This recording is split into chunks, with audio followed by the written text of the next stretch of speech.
Hi, and welcome back to Focal Point AFR Talk. Brian Fisher is my name. I just talked in the last segment about another hidden reef in the Obamacare provision where they're actually actively trying to deny tax-exempt status to hospitals.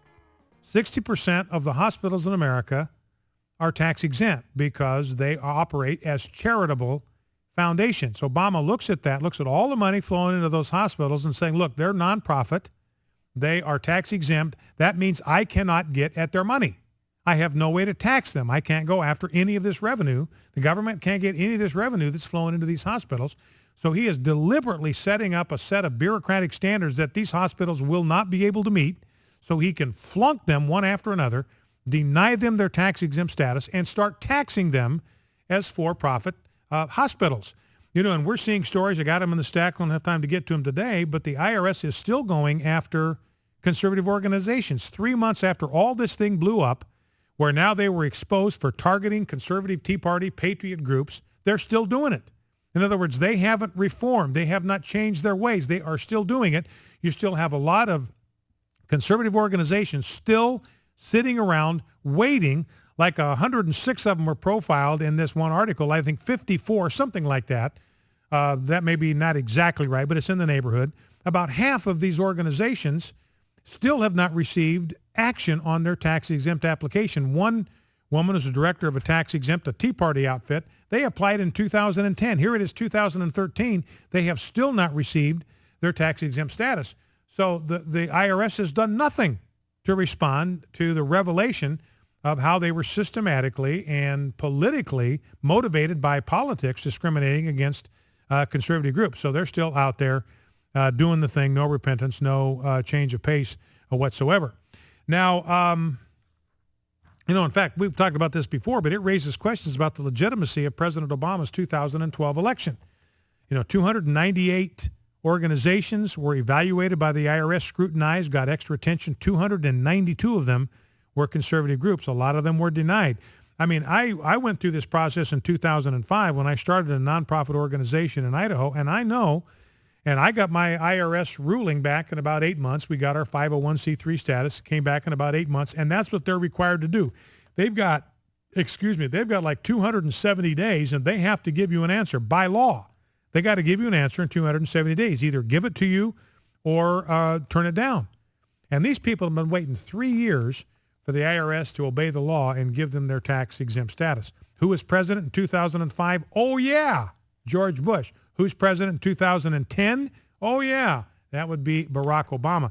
By the way, that rodeo clown thing, what occurred to me last night is this is another kind of indication of the deification of Barack Obama by folks on the left. I told you that story yesterday about 2004, 1994, George Bush, some rodeo clown has a dummy there with a George Bush mask on.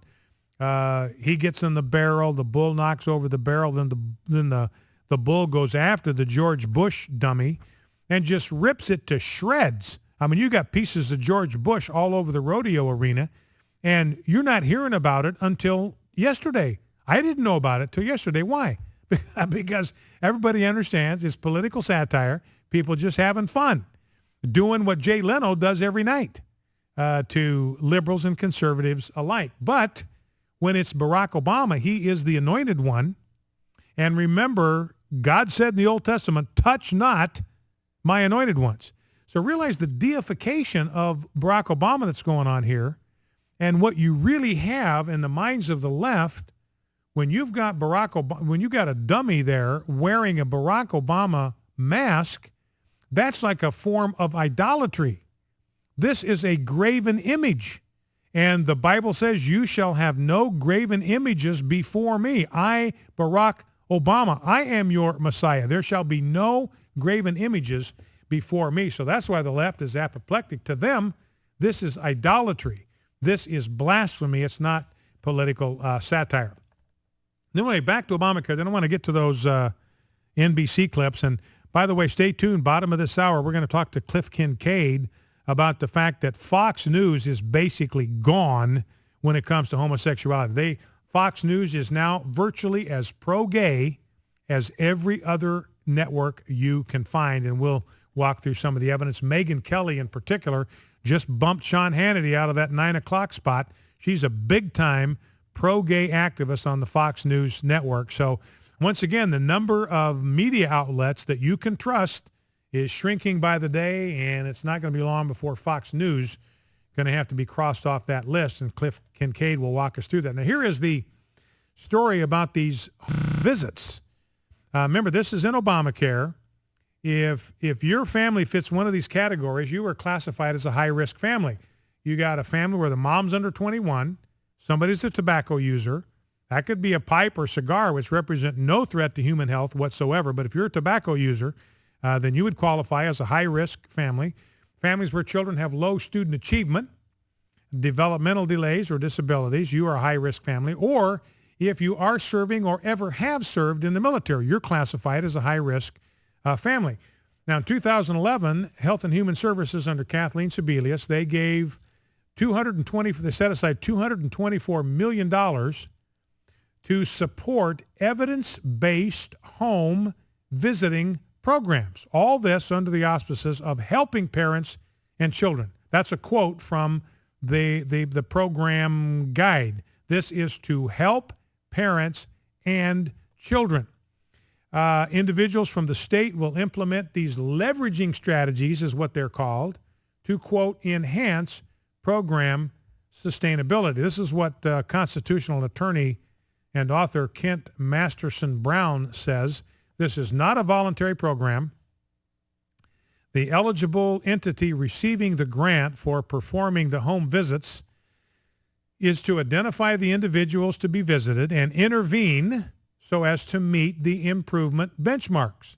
A homeschooling family, for instance, may be subject to, quote, intervention, quote, in, quote, school readiness and social emotional developmental indicators.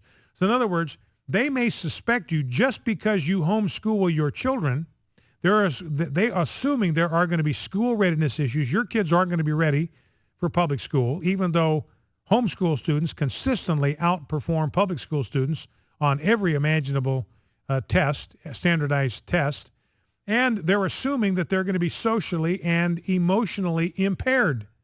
So they have the right, they're getting paid money to come into your house and do this, some kind of evaluation. A farm family may be subject to, quote, intervention, end quote, in order to, quote, prevent child injuries, end quote. So you're a farm family. You have implements. You have pitchforks. You have tractors. You have hay balers. You have, what are those things that harvest the thing? They go through the fields and they kick up the grain into the bins. What are those things called? Combine, yeah. You may have a combine on your farm. And so, hey, people can get hurt by those things. So they will take excuse to come into your home and do an intervention to make sure you're taking adequate protections to keep your kids from being chewed up by your John Deere tractor.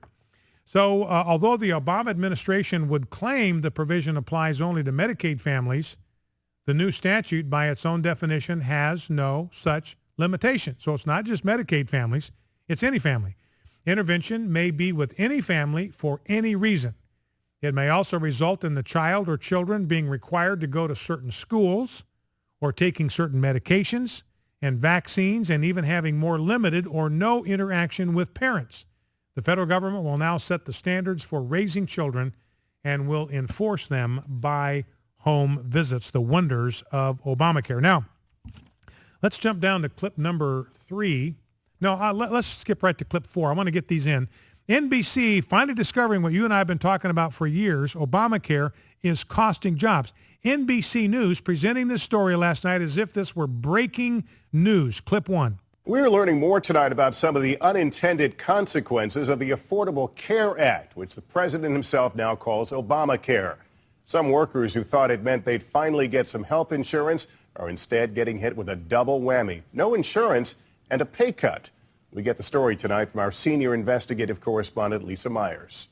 Would you like it toasted? Look Perfect has worked at a Subway franchise in Maine for a decade. Would you like any oil, vinegar, salt, pepper? But he recently was told his hours would be cut to 29 a week. It's very tough. I'm scratching by as it is with overtime. Luke's boss, Lauren Goodrich, who owns 21 Subway franchises, says it's all because of the new health care law. Employers must provide health insurance to anyone working 30 or more hours a week. Goodrich says his small business can't afford that, so he's cutting hours for 50 of his workers. Losing 5 or 6 hours a week, that's $50, $60 a week or a couple $100 a month. That's a car payment. We spoke to almost 20 small businesses and other entities around the country. Almost all said that because of the new law, they'd be cutting back hours for some employees. I mean, this is amazing to me. This is NBC, like this is breaking news. We are learning, what does the guy say? We are learning more tonight. Like they didn't know this before. This was completely new information to them. This is a scoop. NBC is bringing you breaking news. We've been talking about this, ladies and gentlemen, since the time this thing started. And NBC now just getting around to telling the truth about all this. Here's clip number 2. Let's listen. At St. Petersburg College in Florida, 250 part-time professors have had their hours reduced. It has been the hardest decision that I've had to make, and I hope that we can work our way through it to a better answer than we're able to give today.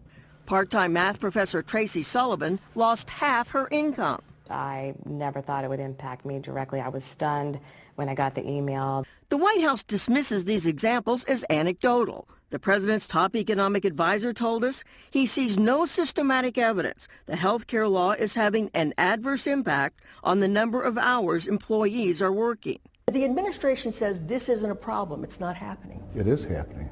Joseph Hansen is president of a union that generally supports Obamacare.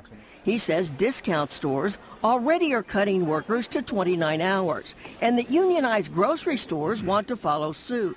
Wait a year, you'll see a tremendous impact as workers have their hours reduced and their incomes reduced. The White House has delayed the employer mandate for a year, but many businesses like Luke Perfect Subway are still preparing for the cuts. Lisa Myers, NBC News, Kennebunk, Maine. So this is amazing to me, and it cracks me up. You got this college professor. Did you hear that? She said, I never thought this would impact me directly. And this is an intelligent person. She teaches math at the college level. She's not a dummy. She had no idea that Obamacare was going to nail her to the floor, but it's happening. Focal Point, AFR Talk, back with Cliff Kincaid. Stay tuned.